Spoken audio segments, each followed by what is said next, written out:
Welcome everyone to, excuse me, welcome everyone to the webinar.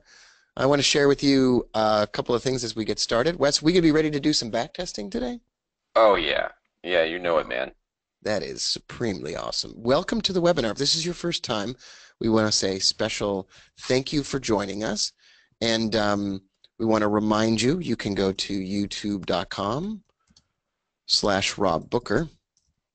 And you can subscribe so that all these recordings are automatically delivered to you, or you are notified when they are available. That would be great. Or you can go to Facebook, as we mentioned in our daily emails. We're happy to have you here.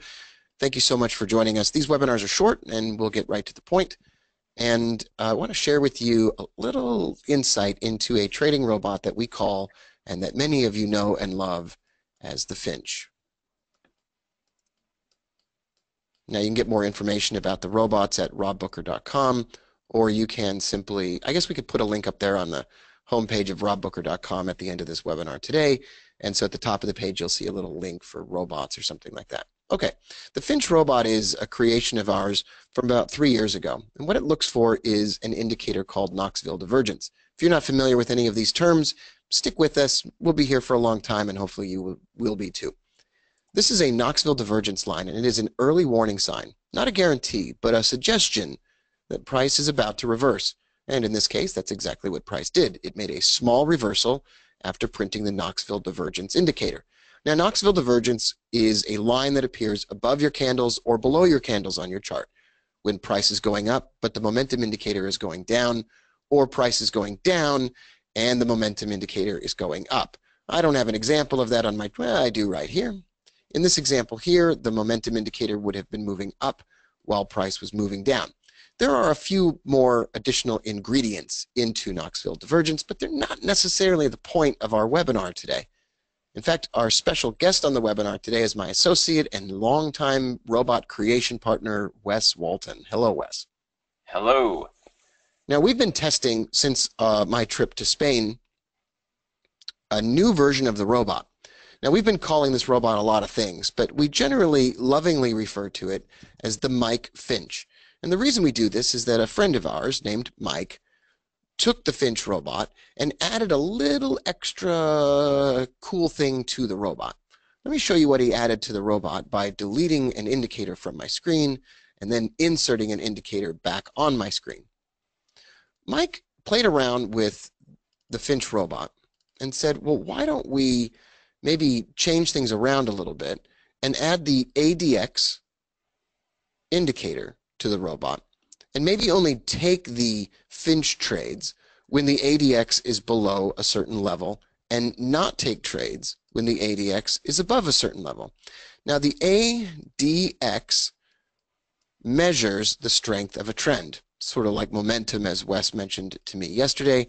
The ADX, when it's above a certain level, shows that the trend is strong, that movement is hard and fast, and you don't want to get in the way of it. Right here, you can see the trend is down, and it's moving quickly, and there's lots of bearish candles. And in that same instance, the ADX is traveling above a level of 35. And in those instances, we don't want to counter-trend trade in those instances. Now, Mike built a version of the Finch robot, which we're testing. And his version of the Finch robot checks the ADX on a higher time frame and then decides whether or not it will trade. Well, yesterday, taking this innovative approach that Mike has on the Finch, we decided to just put the ADX on the same time frame as the Finch robot, like the 5-minute chart, for example. And we decided to see what would happen if we added that in as a filter for the trades. So what I'd love to do, Wes, is run a backtest of the regular Finch with no filter on a really crappy currency pair. Do you have any ideas in mind for what we might use? The Euro Yen. How about the Euro Yen?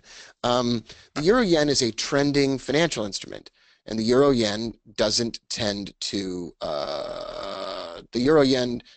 be a very good choice for counter trend trading. In fact, it tends to be a horrific choice for counter trend trading, Wes.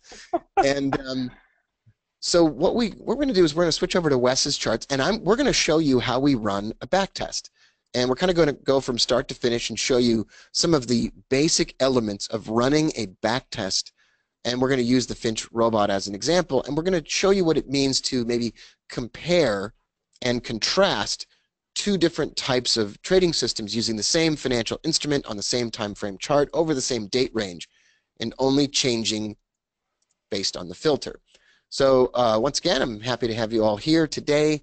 Welcome to the webinar. If you're just joining us, you can find the recordings on YouTube at youtube.com/RobBooker, or you can go to Facebook /RobBookerTrader.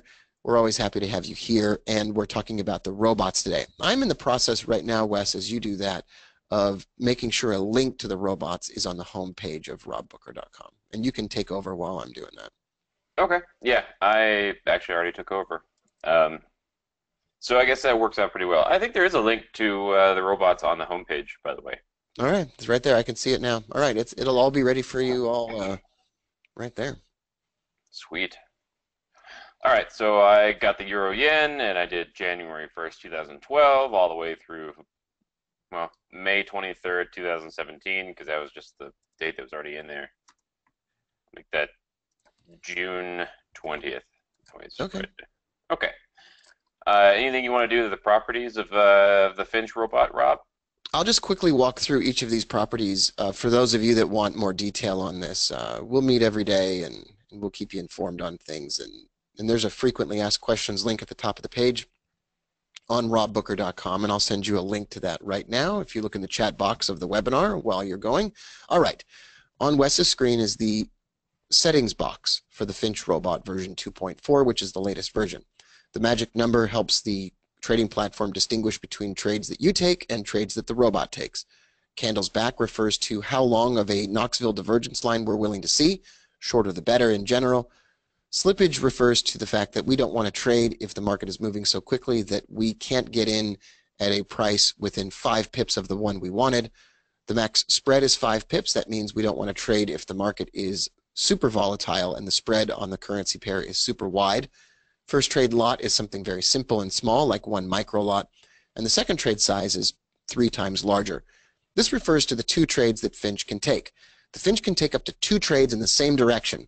It actually will take 1 trade, try to make a profit, and if it can't make it, it will then wait until the market goes against it, 70 pips, and if after 70 pips of movement, it finds another Knoxville divergence, it can take a second trade, 3 times larger than the first, and try to get out of trouble. We then move down to the first trade profit target in dollars, and we're just looking to make 13 pips or so, between 10 and 15 pips or $1.30 on each trade. That's a win. And then the second trade profit, if it gets into a second trade, we're going to look for no profit at all. We just want the robot to get us out of trouble. Now that we've been running the Finch for a long time, but we generally don't run it on Japanese yen currency pairs because they tend to trend, and we have a trend trading robot to do that. There are other settings on this robot. They're really not important right now. What we want to do is just click OK, and Wes is going to run a test over 5 years of data, and we're going to see if this robot either makes money or loses money.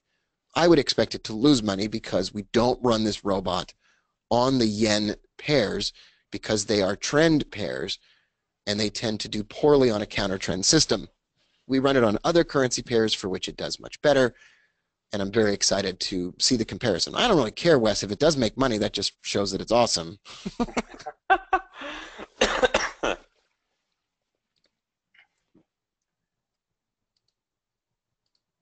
It's like we got a little stalled out. So when it stalls out like that, what's going on?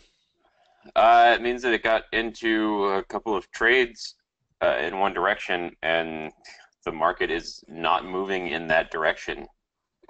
Okay. I mean, it got into a couple of sell trades November of 2012, and it's just in those trades. I mean, we're still moving in the historical data, so I mean, it's still moving right along, but no trades are being taken because these two are still open. Okay. How do you feel about that? Just kidding. I feel pretty good about that because we get to finish up like 5 years of data in a matter of seconds. But if I was sitting in those trades in real time, I would probably not be feeling as good about that. Yeah. This is where the robot breaks. 2012 was a really tough year for a counter-trend trading robot across the board. The market was trending, and it would have been a great place to end time to take trend trades. But we don't have the luxury of knowing in advance if the market is trending or ranging. And when you build a robot, you simply have to build a robot with a set of parameters, and hopefully those parameters will be profitable. And if they're not, then you don't run the robot. Well, we're finding out here that the robot is now stuck in a trade, and that's disgusting, and that's garbage, and we don't like that. And this is why I tell people I don't like to trade the Finch robot with the yen pairs. As you can see at the very end of the graph on the right-hand side of where Wes is at, the robot stayed in a bad trade from 2012 in November to 2017 to the present day. It just got into a trade and couldn't ever get out of it. This is not a good result.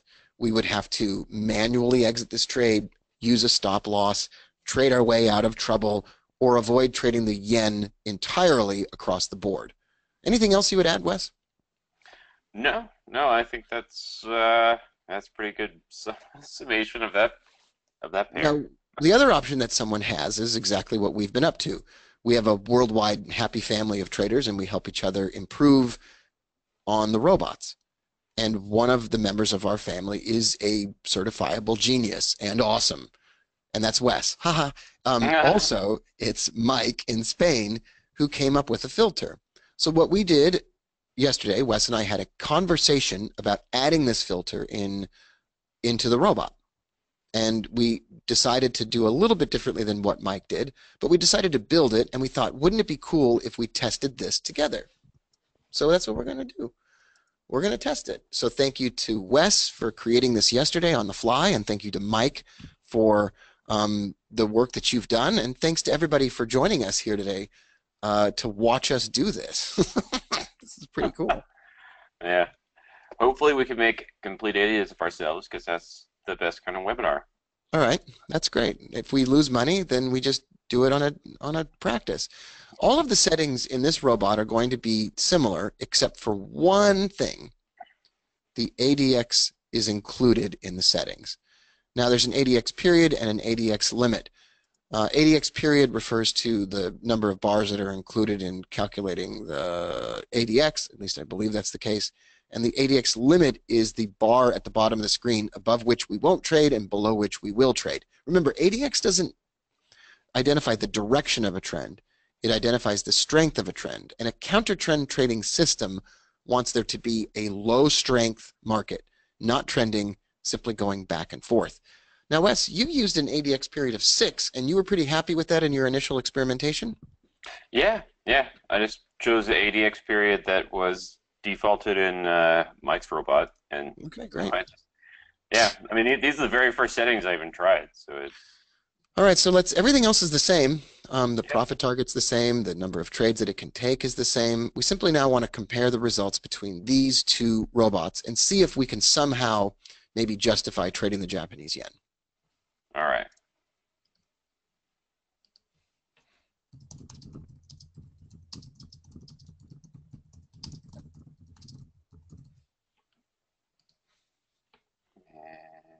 Switch over the graph so we can see that going.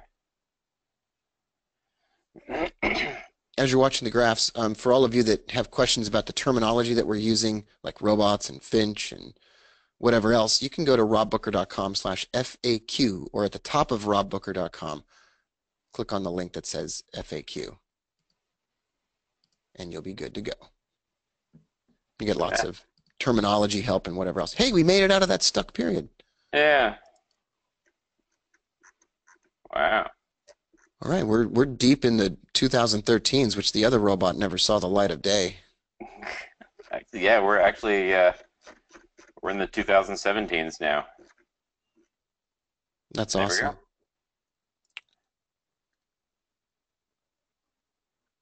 Well, it made it all the way through. Are you saying that it? Oh, that's nice. Yeah. All right, so let's look at the report, and we can just walk through and this is good review, even though a lot of you that are here already know how to do this. We'll just walk through every single item on the list. Bars and test is the number of bars that were tested. Mismatched chart errors are 0. That's good. We don't want errors. We put initial fake $10,000 in the account. We made $245, which is not a lot, but we traded the smallest lot size. We just wanted to see if it worked. We're not trying to like have a dream Ferrari come out of this demo testing. Profit factor is a commonly used metric to show whether a trading system works or doesn't. And any number above 1 is acceptable, and any number above 2 is lights out fantastic. Absolute drawdown, about 2.7% or $277. But the max drawdown was 3.9% or $390. It's not bad, but it's all within the realm of imagination that every trading system is going to have problems, and we can work on other things to help reduce that drawdown and increase that profit. We have a gross profit of $567. And then there's some data on the percentage wins, percentage losses, total number of trades, and other stuff that seems reasonably self-explanatory. Up at modeling quality, Wes, it says 90%. Is that pretty much what you shoot for? Yeah, yeah. You can't really get higher than 90% modeling quality because anything more than 90% is actually still just 90% in modeling quality terms. I don't think it's possible to get 100% modeling quality. Mm-hmm. I don't know if, yeah, but I mean, but nothing really goes above 90% modeling quality. It just kind of is what it is. So, but Okay. anyways, yeah, that's what you shoot for. If you see 90% on your modeling quality, then you did pretty good. Sounds great. Well, I'm sure that by this time, many of you have lots of questions about what we've looked at, or you have interests in, if you're a lifetime member already, you have an interest in getting your greedy little trading paws on this version of the Finch. We're going to do some more testing next week. We'll do some more conversations about this in the lifetime membership and in our private mastermind coaching group. And then we'll be talking about improvements and refinements before any kind of release of this goes on. But we wanted to give you a look into this. If you want more information about the robots, you click on the robots at the top of the page on robbooker.com. Thanks, Wes, for helping run a back test. That was awesome. Oh man, it was awesome to be here. I'd love to do this, and I can't wait to do more of it. Oh yeah, yeah. There's gonna be more of this. There's going to be a lot more of this to come. be. Once again, if you want to send the screen back to me, Wes, I will bother everybody for one more moment. If you go to youtube.com/Rob Booker, you can find the recording of this and other videos that we do on a regular basis, these daily webinars and other things like my video setup or trades that I've taken or how to trend trade and so forth. I'd super appreciate it if you click on the subscribe button at the top of the page. That would be great. It says I don't have to subscribe to myself. Thank you, YouTube. And thank you, everyone, for attending. We'll see you on Monday. There's no webinar on Friday. We will see you again on Monday. Thank you, Wes. Yeah, thank you. Bye for now. Bye.